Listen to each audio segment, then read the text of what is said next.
Whoa!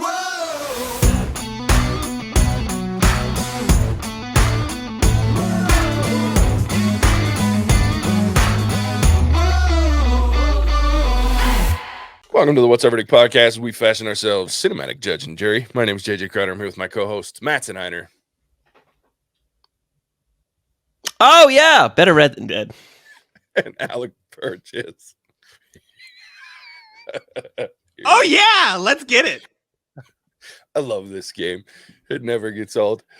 We appreciate you tuning in and listening and watching and all those things you guys do. Go ahead, hit that follow, subscribe, like, bell notification button. Tell a friend about us. All those things help us grow the podcast, keep us going. As Alec will like to say on occasion, it boosts our probably slightly too high ego as it already is. The more watchers we get, and listeners. So thank you very much. Doesn't hurt. No, not even It's at easier all. to go to bed. It's easier to wake up. Easier to pee. Like amongst other things. Absolutely. And with that, today we are here to talk about Enola Holmes 2. It was released November 4th, 2022. It was written by Jack Thorne and Harry Bradbeer. It was directed by Harry Bradbeer. It stars Millie Bobby Brown, Henry Cavill, David Thewlis, Louis Partridge, Adil Akhtar, Susan Wacoma, and Sharon Duncan Brewster, along with Helena Bonham Carter. The synopsis is that now a detective for hire, Enola Holmes takes on her first official case to find a missing girl as the sparks of a dangerous conspiracy ignite a mystery that requires the help of friends and Sherlock himself to unravel. Enola Holmes 2. Let's talk about it. Spoiler: she doesn't make any money.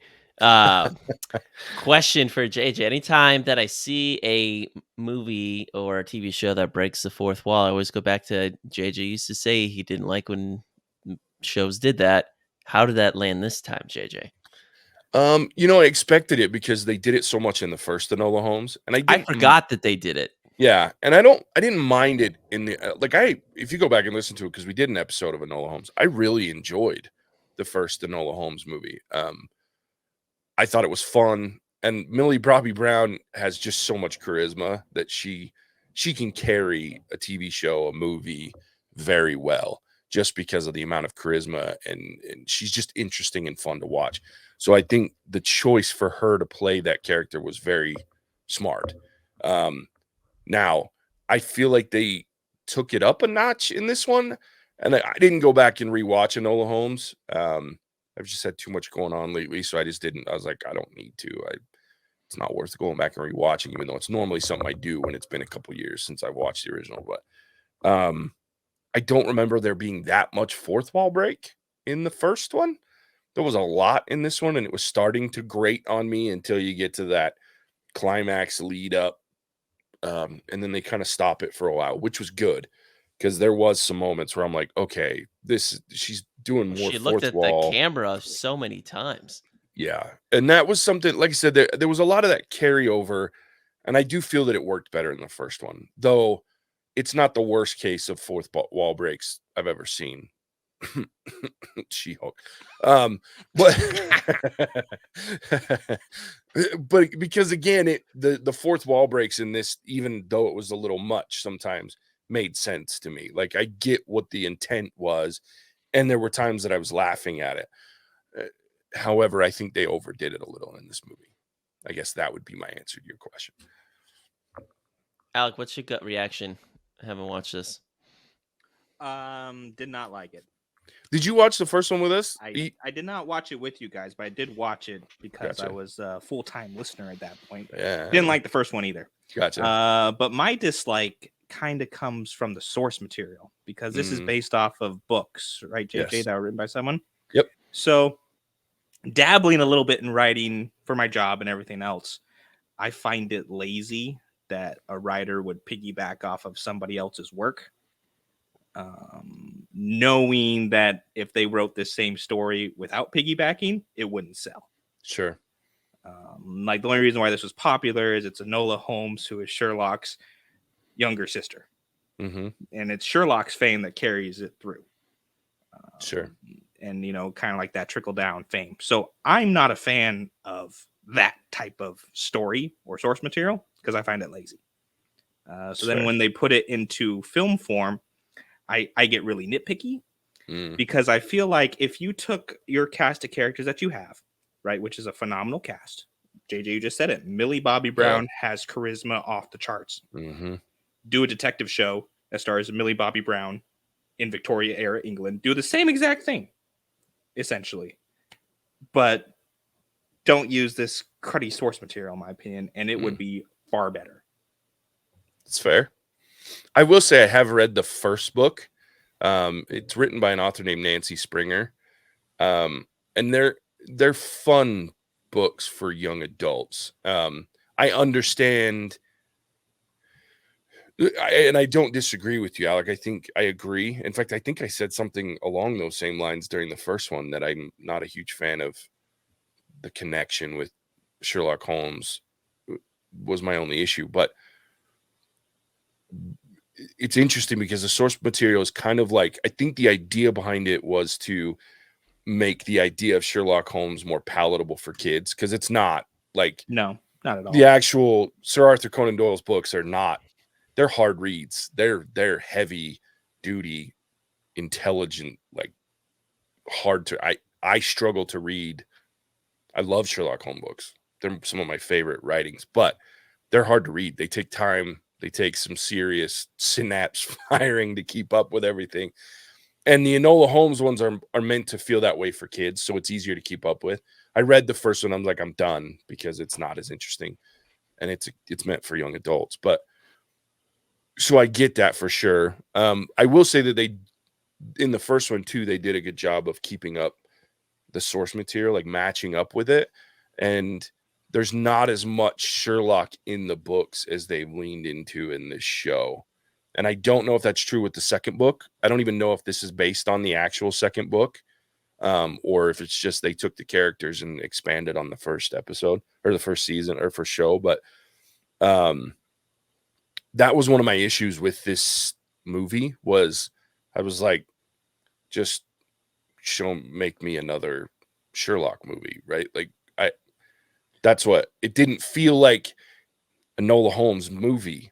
It felt like a team up, and I'm like, I don't want that. I want Millie Bobby Brown running away from her brothers constantly and trying to, you know what I mean? That was what was fun to me about the first one, is that it was very much her own story, whereas this one, it felt like it wasn't her story. It was the Holmes family story, and that didn't interest me as much. So Holmes and Holmes. Yeah, which I also think could be interesting if that's how you're going to sell it. But if you're selling it as Enola Holmes' story, that it didn't feel that way to me most of this movie. And so I'm with you. I felt like they leaned too much on Henry Cavill as well as Sherlock in that connection. And I was like, you're missing the point for me. And I don't think Millie Bobby Brown needs that. I think she proved that in the first one. The fact that you had Henry Cavill in the first one, he was only in it for like 15 minutes of a 2-hour movie, proved to me that you didn't. And Helena Bonham Carter was the same way. Like, you have major A-list actors in the first one, but they're only in it for a few minutes, and it still worked. This one, they're in it more, with the exception of the oldest brother, and it's like it didn't work for as much for me because it felt like they were too involved, in my opinion. Whereas I just enjoyed Millie Bobby Brown and the character in the first one and what she was doing. So I'm with you there. What about you, Mattson? Same question. Yeah. I mean, I'm a sucker for Henry Cavill. So in some ways, I'm like, I could have used him even more. Like, I like Millie Bobby Brown. I mean, you guys know I like Stranger Things. She's obviously a completely different character than that. And I think she's a good actor. Like, I don't mind it. To me, the 1 and 2 of Enola Holmes is very whimsical. And I think they even leaned a little bit more into that. And that's where, like, when we watch, like, from Thor Ragnarok into Thor Love and Thunder, like, they lean into what made that first one so good. And this one, I think it's always hard. Like, a lot of these comedy sequels, like 21 Jump Street and the sequel, and things like that, they try to go over the top some more. And that's usually where I get turned off. And so I think a lot of this for me. Like, I didn't mind like watching this. Like, it's funny. Taylor was like, "This is what you guys are watching." You're like, "This," and you make fun of me for all the trashy stuff I watched, and I didn't really have like a response because I was like, "Well, yeah, it's not like my normal genre, but I don't mind it because Millie Bobby Brown, she's just entertaining for me. Like, I enjoy. It's fun, and I mean, I'm a sucker for Henry Cavill again. The dude, like, blessed with the looks of God, and he's a great actor, and I like how he kind of plays Sherlock to an extent. But I just felt like they leaned too much into the whimsical nature, and at times the Sherlocky Holmesness of it felt too planted with the obvious threads and like, oh, this clue or that clue. Like, yeah, like maybe do a better job of making it seem more detective-y than like, oh, that there was a little thread on the windowsill. Well, no shiz, anyone could have seen that. Like, great. And that just felt a little, the delivery there could have been better and maybe a little bit more detective this and then whimsicalness is what I was missing. I agree. And I don't want to misconstrue that I didn't like this movie. I didn't hate this movie. It just wasn't as good to me. Like I'm comparing, which is a problem. I shouldn't be doing that, but you can't help it in a sequel, right? I really liked the first one. I think I gave it like in the fours. I enjoyed the first one. This one, I liked it. It was fun. I didn't dislike watching it, but I wasn't as invested in it as I was the first one. And I will say that I did like Henry Cavill in it. In fact, at the end, spoiler alert, when you meet I'm pumped. Yeah, when you meet Doc Watson, I'm like, just give me that show. Like, let's make a maybe. Yeah. And I even said to Case, I was like, maybe that's why he's going away from The Witcher. Maybe Netflix has convinced him to do Will he be a good? Like if Sherlock they did a Holmes. standalone Sherlock, I freaking be all over it. Well, and give me Hamish Patel as freaking Yeah. Doc Watson, dude. I'm all in, man. That guy's hilarious. And you put the two of those together, and I'm in. Sold. And so I really like, and I guess that's where my issue came from, is like, I want a Henry Cavill, Hamish Patel show. Give me that. Movie, TV show. I'd prefer a TV show, but give it to me. But then give me my Enola Holmes only Enola Holmes movie again. You know what I mean? And I think that's where, is this like a lead into a Henry Cavill product, or is this a continuation of a Millie Bobby Brown co-starring or has with a bit part from Henry Cavill? And so I think there was a little bit of, just for me, too much of that, because I was confused as to what I was watching, even though I did enjoy it. Now, one thing that I was really pleased to see was David Thewlis. Like, I love him as a villain. Like, and as soon as you see him, the guy that played the main constable or whatever, the superintendent, like, that actor for me, he's always a villain. Like, and I love him as a villain, and I enjoyed him in this, even though his part was kind of subdued and weird, like, and obvious, but it was, yeah, I just enjoyed him thoroughly because I really like him. Can we talk about the matter what. physics with him on the horse chasing the buggy and then his cool cane rifle thing? I mean, that was cool. But Yeah. then doesn't wait, he gets knocked out of his hand. And then what does he do? He's on the horse and he grabs the mile marker that's made out of wood and it just comes out like, dude, that wouldn't have worked. He would have broke his arm. That's fair. There's That's no You're on way. a physics stick today, Mattson. I like I it. know, but like you see that though, and that's like a big. It's like that's literally if we had MythBusters go on and attempt that, which they wouldn't because they would have just said, "Hey, the dude's arm would break. He's not gonna lift that." The way it came out and it shattered off the wood. He's got the like no. Like maybe how about he keeps shooting his cane, runs out of bullets, and you know what he decides to do? Chuck it in the wheel spoke. That would have worked.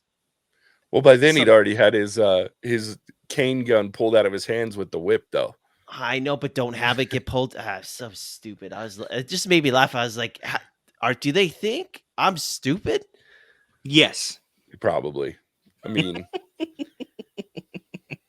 or they just think that it looks cool, so we'll just do that. It did look cool, but it's not real. I know. The reason I have a problem with the Alec, you've listened to us enough, is when they do things like that where the rest of the show is on brand with like what you'd expect in real world physics. That's where I'm just like, what it looks. I guess it's the principle Jay just said. It looks cool. We should just do it. But I'm like, well, like, okay. So he had superhuman strength in his left forearm for a You know what else second. would be cool? Lasers. Lasers would be cool. Lasers on sharks. I was Enola just Holmes about 3. to say lasers on sharks. Oh, I love it. I love it. No, I could see that, the whole breaking of the physics, because the amount of force it took to break the signpost off was nil, but then it somehow broke the wagon wheel. Yeah. Like, you could almost use it was starting to rot, and that's how you could pull it off until it broke the wagon wheel, and then it's like, never mind.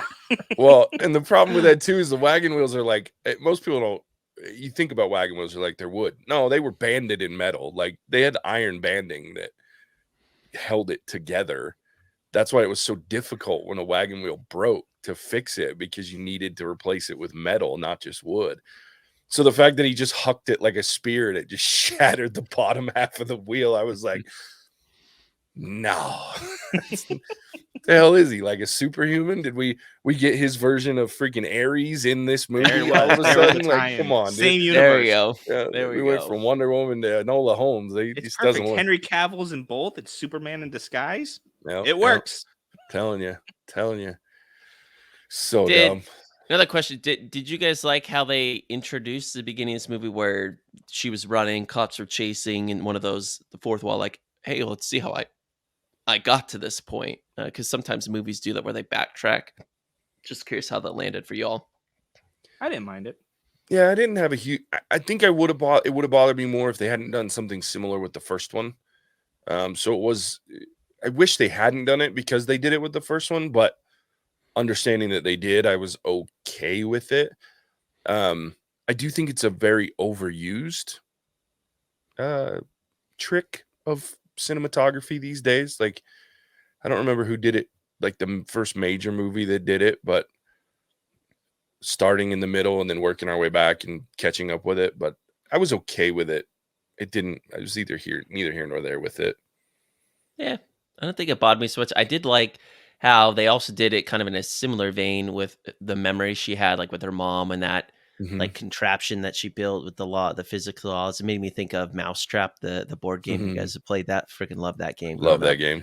And I thought that was cool. And the same thing when she was showing her the Lord Tewksbury, whatever I think it was Tewksbury, how to fight, like dodge and then punch and those things. I'm like, yeah, like that's kind of how we think as human beings. Like you recall experiences that come out later in life. So I thought that was cool.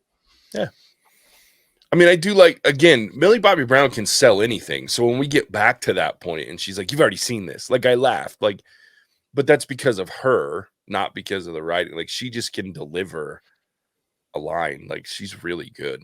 Like I can't say enough about her. I think she's one of my favorites, and I hope she doesn't go on the crazy train of young actors that lose their shit for some reason as they come into adulthood. And because I really think that she's already a phenomenal actress. I can't wait to see her in more adult roles. Well, I hope the fact that we're more open in talking about mental health issues, that it's different this time around. We can hope, but man, so many child actors have gone bonkers, unfortunately. And I can't imagine, like, I don't say that to be shitty towards them. Like that lifestyle can't be easy for a child to have pretty much anything and everything you want given to you at any time. And then having to, there's this level of separation of human intimacy because everybody wants something from you, or seemingly. So I can't even fathom what that's like. So I don't want it to seem like I'm being nasty about them. I just hope that she doesn't have to go through that, or she has some coping mechanism or grounding system that keeps her from losing it. Because I think it'd be unfortunate because she's badass. I will say another, I guess, I don't know if it's the right word, but kind of letdown, maybe disappointment, partial disappointment, was the big reveal. Yeah. The amount of time that it took to build up made me think, oh, it's gonna be good. And then the payout didn't equal what the build. Yeah, that's a good point. Was. Yeah. And so it felt like they, almost wrote the ending first and then went back to the beginning and said, okay, now how do we get to our end? And they just took off on their story, left a bunch of kind of hanging loose ends, and then the end reveal just was like, oh, okay, cool. Yeah. Way to go, guys. Yeah. Well, and the reveal of who Moriarty was so obvious. Like, I saw it coming the instant she was talking to her on the balcony. I was like, oh, that's Moriarty. She's in the perfect position to be involved in it. Like, I looked at Casey, I was like, there's Moriarty. Okay, that's fun. And then just the involvement of Moriarty kind of bothered me. Like, because that's a, and again, I don't know if I don't know if she's in the books or not. Like I said, I haven't read past the first one, and she's not in the first one. So I don't know if Moriarty's involved in the second one or beyond, but that's a Sherlock Holmes villain. Like, that is the Sherlock Holmes villain. So again, that crossover bothered me a little bit. Like, I let it go real quick, but to me, the reveal was anticlimactic because I was like, well, it's not her issue. That's never going to be a continuing villain for her unless Holmes and Holmes becomes a thing, or the whole idea behind Enola is that the actual genius of Sherlock is that he can't actually solve a crime without her. But we know that's not true because he's already famous before she even became part of the picture. So it was just one of those things where I felt like it just wasn't the right place for Moriarty to be. Well, even in Moriarty's reveal, her note is to Sherlock. Yeah. Like 100% her note is to Sherlock, and Enola Holmes just kind of stumbles in. Yeah. And Moriarty uses her. Yep. And it kind of cheapened the whole villain aspect for me because, like, Moriarty is Sherlock's foil. Mm-hmm. Sherlock is naturally gifted. Moriarty's like the education behind everything. Mm-hmm. And that's how, it's a very nice little dynamic that Arthur Conan Doyle made. And this just kind of cheapened it. And, why not make Enola Holmes a villain? If it's not in the books. That would have been dope. Well, not like her a villain, but make her a villain, Yeah, give her a foil. Yeah. And it could have been the superintendent. Sure. Ooh, that would have been awesome. We already know he's a great villain. Yeah. You could have done, any one of the lords. She took out his balls. He's done. Oh, dude, that one of the worst ways to go. Yeah. But you could have done so many things without having to lean on Sherlock Holmes and Sherlock Holmes' story. Which, once again, I blame the source material for. Can't write your own story. You shouldn't be a writer. That's fair. And I thought, I thought for a second, I was hoping that, like, the match place owner's son was going to be, like, some form of a villain, or maybe we have Moriarty's son or Moriarty's brother. Yeah, or something that, because I'm okay if we have a mirror image for Enola Holmes, right? I want her to have her own thing, but that goes back to me. I want it to be her movie. I don't want her to be a side character in the show of Sherlock, because that's what it felt like. There's plenty of Sherlock stuff. Show me more Millie Bobby Brown, and I'm cool with it. But anyway, doesn't matter. But that's kind of how I felt too. The reveal was It kind of ruined the end for me. I was like, boo-boo. Thought there was going to be a little more than just Moriarty.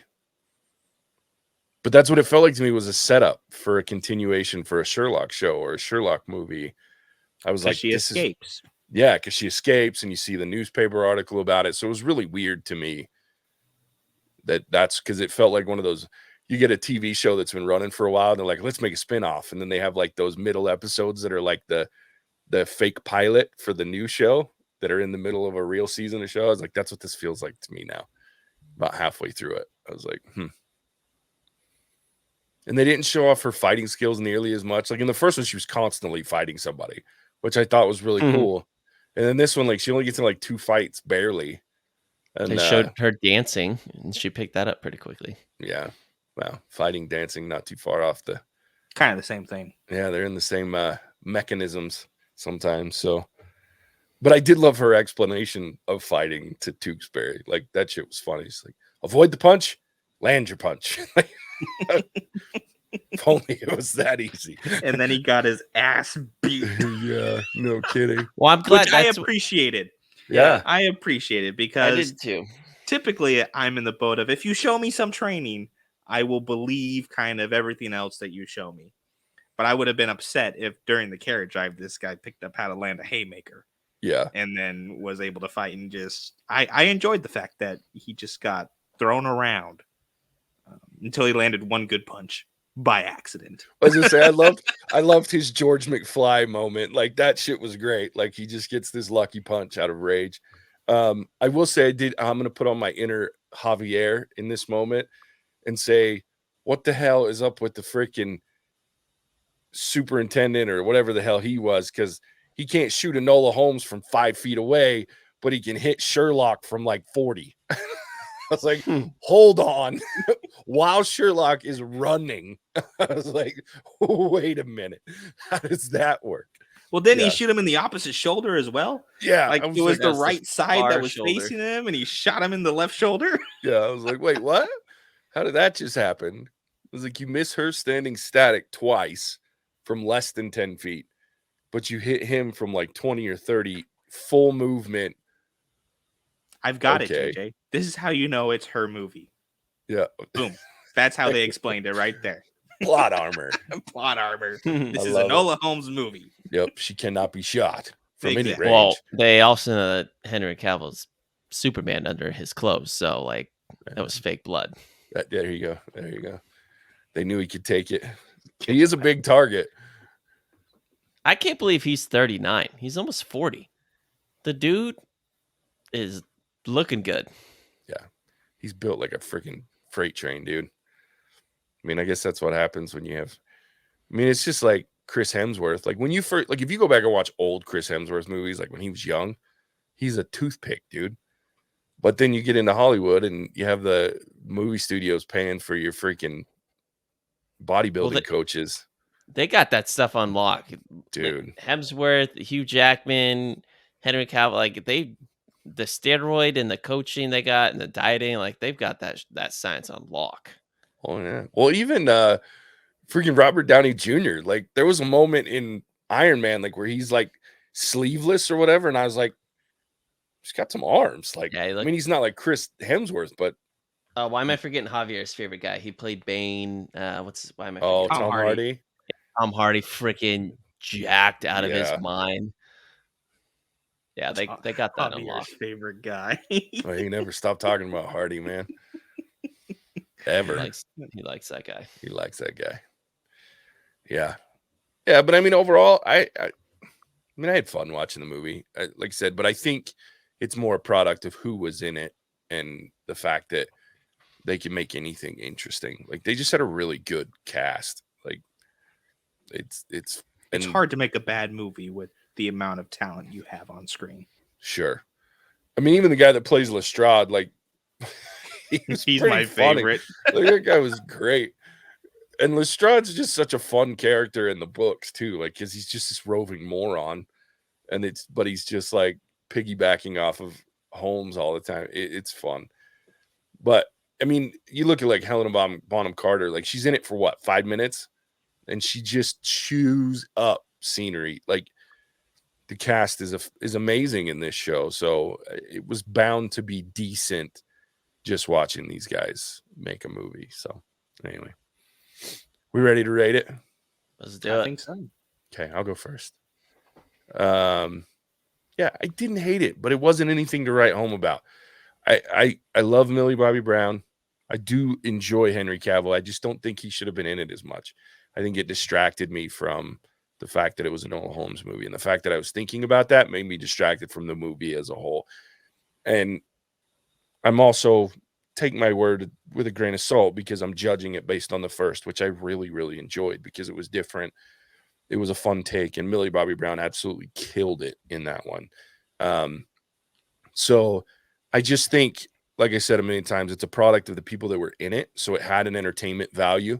It's fun. It's wholesome. It's good. You can watch it. It's not going to darken your day like some of the stuff we've been watching lately. So I think, if you're looking for a good, entertaining, I will say it was a little long. at 2 hours and 10 minutes. I felt it. Like, I don't think the first one was that long. And so this one I kind of felt.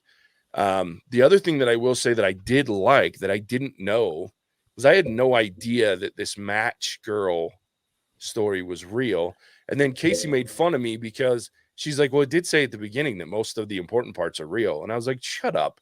I was like, I did read that, but I didn't realize that they were being serious. Like, I didn't, I thought it was part of the comedy of this movie. But it was really interesting, and I looked into it, and I mean, that it really happened in a lot of those ways. I mean, obviously not the murder mystery behind it, but the fact that white phosphorus is very dangerous for you and gave you like a jaw infection or and something like that, and then it was killing people. So it was really interesting to go back and learn more about that. So I thought that was cool that they integrated a real story into it. So anyway, thought that was interesting. Overall, I think it was an average movie. I'm going to give it a 2.5. It was fun. It was entertaining.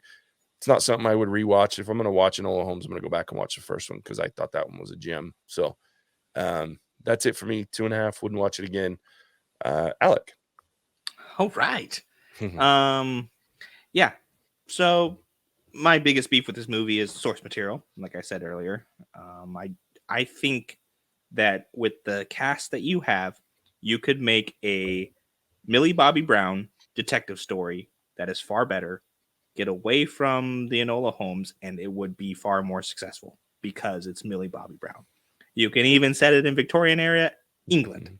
Do everything that way, but just make it about Millie Bobby Brown.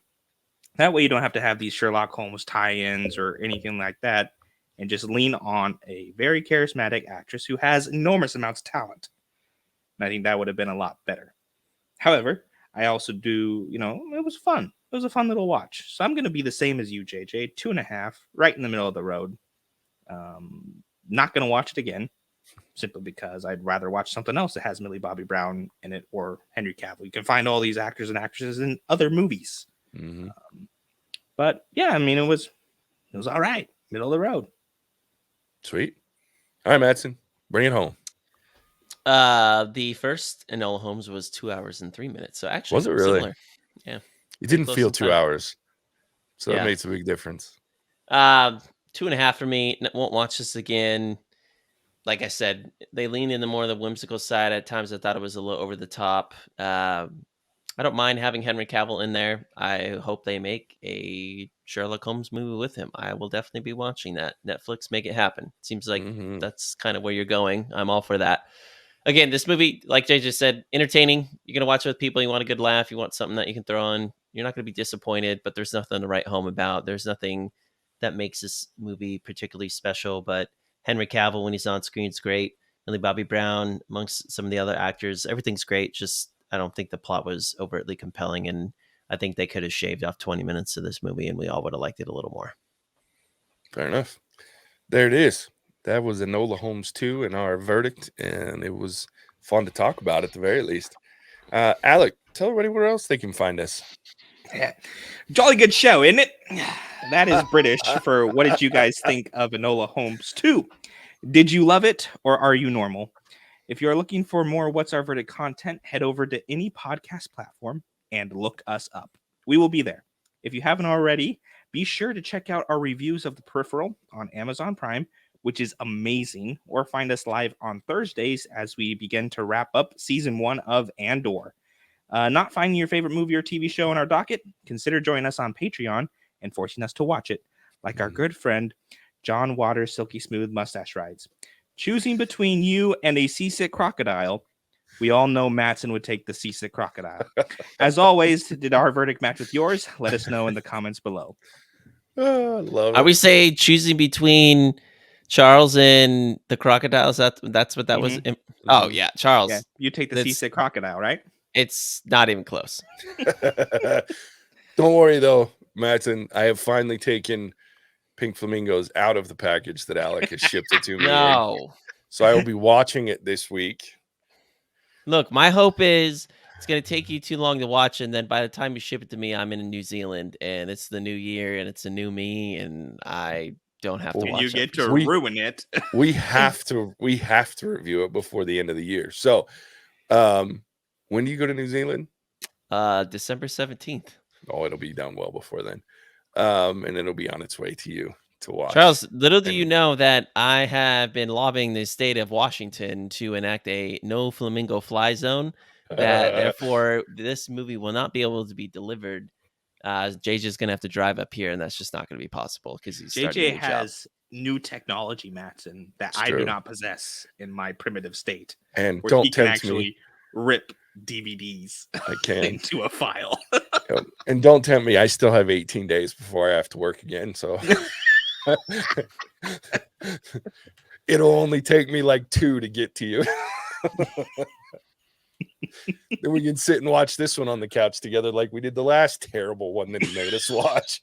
Mother effing Charles. Oh, Oh yeah, I so- forgot. We watched Baby Geniuses too. Charles, you ruined a good, happy reunion with JJ because we had to watch that stupid ass movie. I got a good You nap in the last 20 You minutes. suck. Yeah, JJ couldn't even finish watching it. That's how bad it was. Not It's going to great be able stuff. to finish watching this one for completely different reasons. Oh, Yeah, my this gosh. is different. All right, well, Taylor's we'll get it gonna watched, leave me. Charles. That's what Here she's we gonna go. do. She's gonna be like, Don't I'm let done her with watch you. it with Don't you. watch it with Taylor. I promise you, do not It's do one it. of those things I just don't tell her, huh? Yeah, No. it didn't happen. Yeah. Well, or you might need her to refer her to a therapist friend of hers after you're done watching it. Just saying. More likely. Charles, do you see a therapist? I hope you do. It's probably a good thing if you do. I have on many occasions. And with Although that, they may just turn him away and say, we can't help you. that could be true as well. There it is. See the fun you have when you're one of our patrons. It's good times. You get roasted on our podcast and put Mattson in compromising positions. And with that, as It's always, cringe. we appreciate you tuning in. We'll catch you on the next one. What? Cinemagic out.